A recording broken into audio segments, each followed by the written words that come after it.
Jemi sot me Niko Komani, një nga njerëzit më influent të modës në Shqipëri, stilist, kurator imazhi i shumë personazheve në vend dhe gjithashtu realizuesi i shumë editorialeve. Mirë se t'gjejmë. Mirë se erdha, mirë se Dhe si t'gjejmë fillimisht këto festa, jemi shumë pak ditë përpara fundvitit. Duke punuar si çdo vit, domethënë kam qenë në 2010 që nuk i festoj më festat në mënyrë tradicionale. Pra gjithmonë kam I feston mbas festave. I festoj mbas festave, i festoj gjatë verës shumë, se unë praktikisht mbajmë për pushimet e verës më shumë. Si gjithmonë në punë, po bëj gjëra të bukura që kështu e justifikoj këtë fakt që jam në punë. Fillimisht përpara se të kalojmë tek këshillat dhe trendet e modës pikërisht për festat e fundvitit, si lindi ideja jote, si e nisi këtë karrierën e modës? Pse në këtë drejtim? Dhe e di që e ke nisur shumë vite përpara ku atëherë në atë kohë mbase dhe nuk njihej fare si fush. Jam krenar për këtë gjë. Unë kam nisur faktikisht të them të vërtetën që në Greqi, unë kam studiuar për regji, por nuk jam marrë kurrë sepse ishte një rrugë një çiksi nga Kina për të futur në modë, pra për të kuptuar konceptin e modës, duke parë kosmografi, duke parë plot gjëra. Pastaj në një farë moshe doja thjesht ta provoja. Dhe të them të vërtetën, e kam nisur si shitës në dyqan me veshje, si të gjithë. Domethënë, të gjithë e nisin nga diku dhe unë mendoj që të rinë duhet ta nisin nga diku, pra nga një shitës, sepse kam të kesh shije. Absolutisht, të kesh shije është jam okej, më normale, por ta prekësh, ta mososh, të gabosh, të sugjerosh, është hapi i parë dhe e them nga eksperjenca, por e them edhe nga njerëz të tjerë që kam lexuar për to apo kemi biseduar dhe kam mësuar se si kanë nisur. Kam kaluar në visual merchandise dhe aty ishte mbyllja ime karrierës në Greqi sepse u ktheva direkt këtu. Visual merchandise është arreduesi i vitrinës dhe i dyqanit brenda. Pra iki nga një vend që e kishte të ndërtuar këtë si industri, kishte hapësirë dhe vende pune, dhe erdhe në një vend që nuk punohej mbase dhe aq shumë të bukur me estetikën. Isha si UFO, e në të vërtet ditën e parë jam der njeriu, ka qenë një nga ditët e mia më të sikletshme në jetë, dita e parë kur u ktheva dhe dola thjesht për kafe sepse unë me timen isha tepër normal, por në Shqipëri isha too much për në orët e paradites. Por unë jam fëmijë vetëm dhe i marr të gjitha si sfidë në jetë.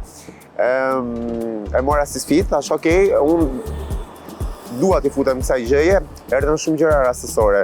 Për mua nisi thjesht nga një CV tek revista Anabel Asokohe kur ka qenë si print dhe të nesër me Ndalina, sepse unë kisha punuar, siç u thash, kisha një background në Greqi, të nesër me Ndalina më kërkoi një takim dhe të pasnesërmen unë isa punë ka qenë të betohem që fëmija ka më ndoruar që të bësh stilist, por ndonjëherë mendoj që kur e do shumë gjën, kur punon shumë, kur ti e manifeston gjatë gjithë kohës, është vërtet, është my story, është historia ime. Në të vërtet ëndrat realizohen, por kjo s'do të thotë që ti duhet t'jesh, okay, tani ëndrat më realizohen and this is it. Pra, unë kam punuar shumë fort që të fus kulturën time nga një kulturë tjetër greke që kisha ardhur, të fus kulturën Niko Komani, pra të sjell pak gjëra pak më eksplicite, gjëra pak më moderne për kohën, gjëra pak më të paprekura për Shqipërinë. Dhe jam falendërues ndaj Dalinës, ndaj Besa Kokdhimës, ndaj Elvana Gjatës, ndaj Tunës, sepse kanë qenë artistet e para si një i panjohur në Shqipëri që të më kem besim në imazhin e tyre dhe unë kanë qenë si hapa suksesi për mua. Pastaj historia flet vetë.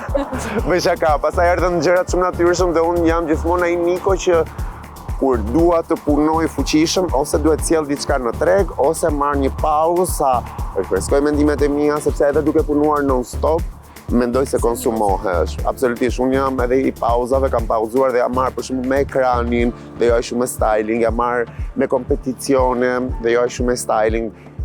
Dhe kjo nuk vjen në pa paramendim, vjen sepse unë atë kohë sado që jam diku tjetër, gjithmonë rifreskoj idetë e mia, updatohem, dhe kjo mendoj, e them nuk e di, me 100% modesti që më ka mbajtur ka gjatë në treg.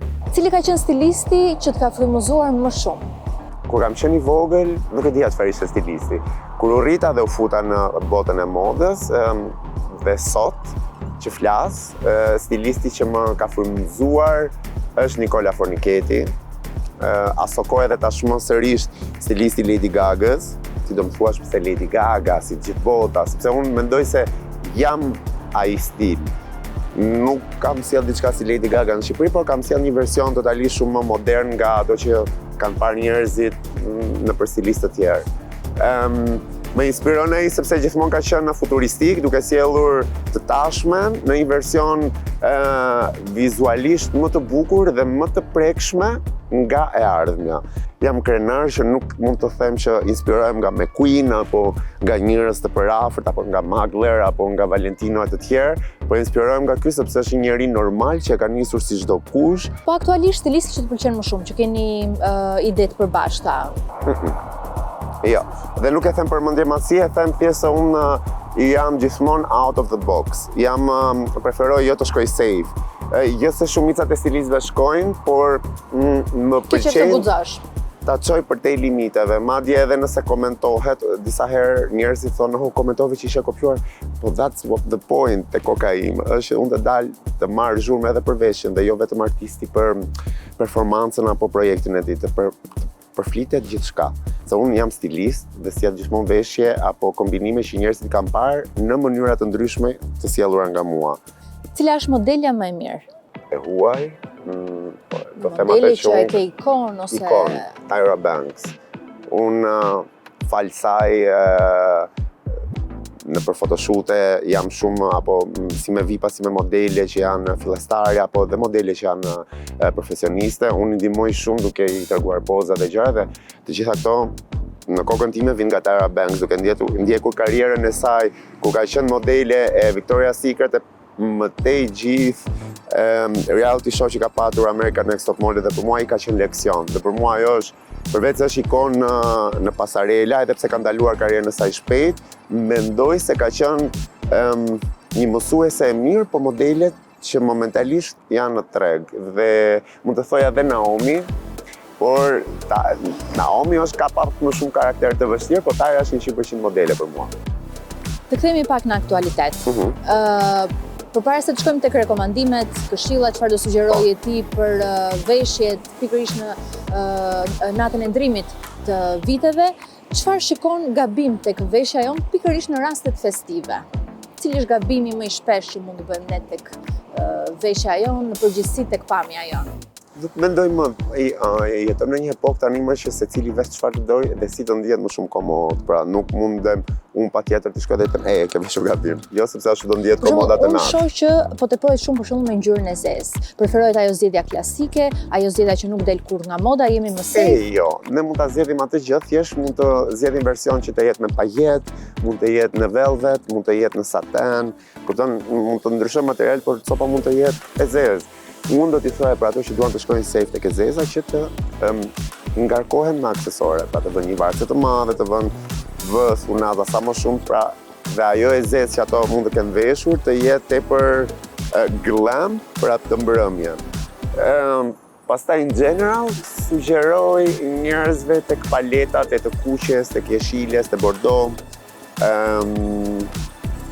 tek blu e errët, të kuadratat dhe tek kombinimet me të mina apo printe që janë për shembull si the ugly shirt që mua më pëlqen shumë dhe vishet shumë pak ditë, është ai pulovri festiv.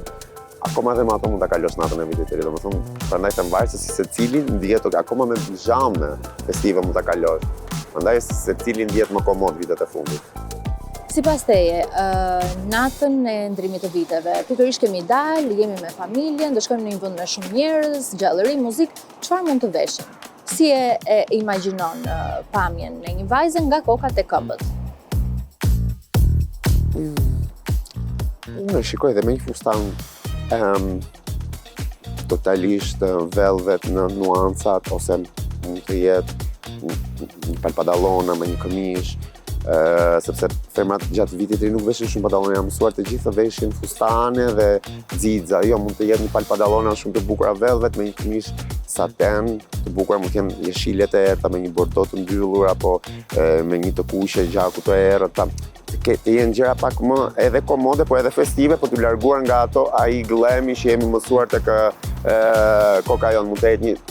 Mund të jetë me bashortin të veshin të dy kostum mashkullor, pra bashorti të ketë atë normalin dhe femra të jetë versioni mashkullor edhe për vitin e ri, por pak më glam, mund të jetë me xixë të vogël, apo mund të jetë totalisht velvet nga koka, domethënë gjithë kostumi, total blazer velvet dhe në këtu, por mos egzagerohen xixa, gura, vëth, aksesore.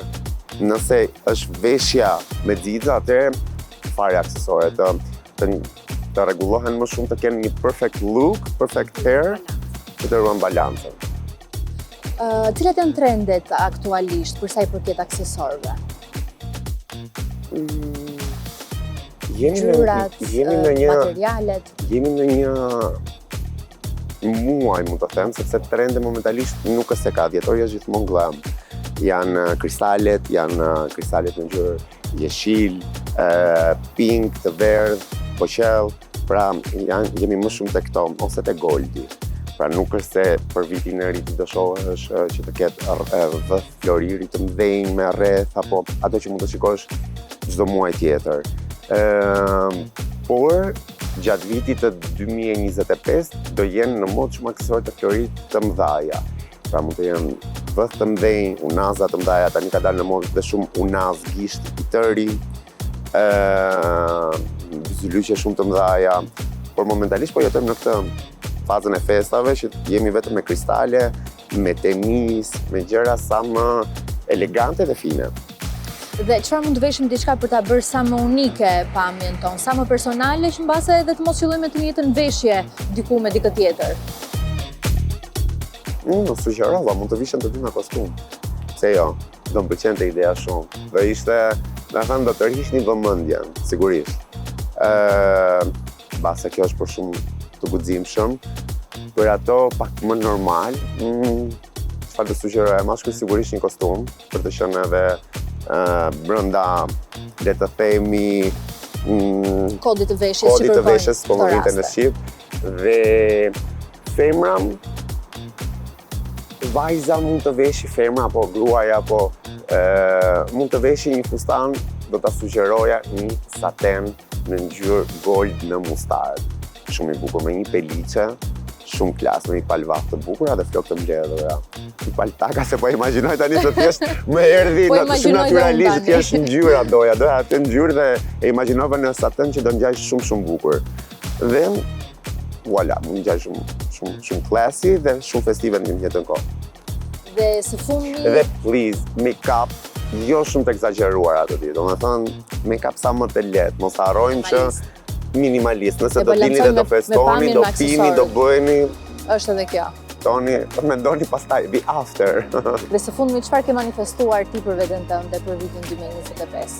Kemi rastisur fiks në datën 25 që unë manifestoj, po s'mund ta them, sepse atëherë s'do më bëhet kur, po mund të them që 2024 ka pikë prese, më ka ndodhur fiks gjëra që unë dëshiroja dhe po i shikoja duke realizuar dhe isha i lumtur, por ndonjëherë nuk do t'i thuash gjërat. Kam mësuar, sepse atëherë nuk të realizohen, ose kur realizohen, nuk vazhdojnë. Dhe nëse të realizohen, duhet punosh fuqishëm që t'i mbash. Këtë ju sugjeroj. Sugjerimi i bukur. Edhe ne mbase rikthehemi më vonë me një intervistë tjetër për të pyetur janë realizuar këto manifestime apo jo. Patjetër. Të falenderoj shumë për kohën tënde, nga unë dhe revista Bordeaux të urojmë sa më shumë suksese dhe të arrish të gjitha planet dhe dëshirat e tua për vitin e ardhshëm. Hello Bordeaux, ju uroj gëzuar festat, gëzuar vitin e ri dhe paçi gjithmonë, shëndet dhe dashuri.